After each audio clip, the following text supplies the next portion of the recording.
Assalomu alaykum. Bugun sizlarga yangi 2025 yilgi Geely Galaxy A7 avtomobili haqida to'liq ma'lumot beraman.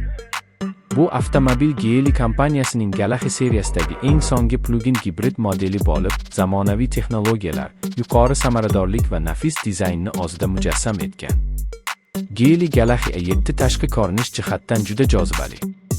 Uning old tomoni to'liq LED chiroqlar bilan jihozlangan bo'lib, radiator panjarasi yopiq shaklda yaratilgan.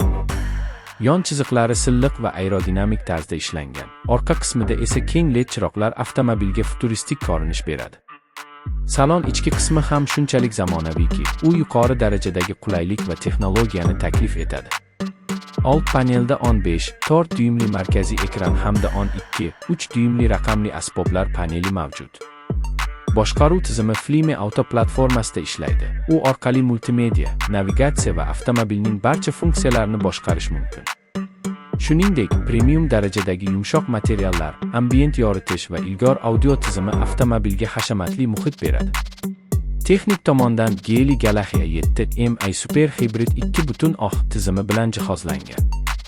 U 5 litrli benzin dvigateli va elektromotordan iborat bo'lib, umumiy quvvati 175 km/gacha yetadi. Avtomobil oqdan 100 km/soat tezlikka atigi 1 soniyada chiqadi.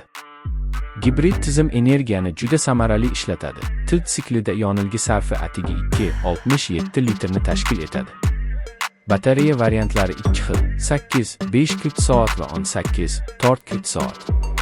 Kichik batareya bilan faqat elektr rejimida 70 km, katta batareya bilan esa 150 km masofani bosib o'tish mumkin. To'liq gibrid rejimda avtomobil umumiy 2100 km dan ortiq masofani bosib o'tishga qodir.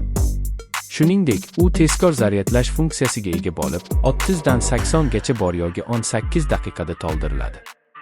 Geely Galaxy A7 o'lchamlari 4918 mm uzunlik, 1905 mm kenglik va 1495 mm balandlikka ega. Gildirak bazasi esa 2845 mm. Bu o'lchamlar uni o'rta o'lchamdagi sedanlar segmentida qulay joylashtiradi. Narxlar esa Xitoy bozorida 89800 yuandan boshlanadi. Yuqori variantlari 133800 yuangacha chiqadi. Bu model Bitcoin Dmi va Cial 6 Dmi kabi mashhur raqiblar bilan raqobatlashadi.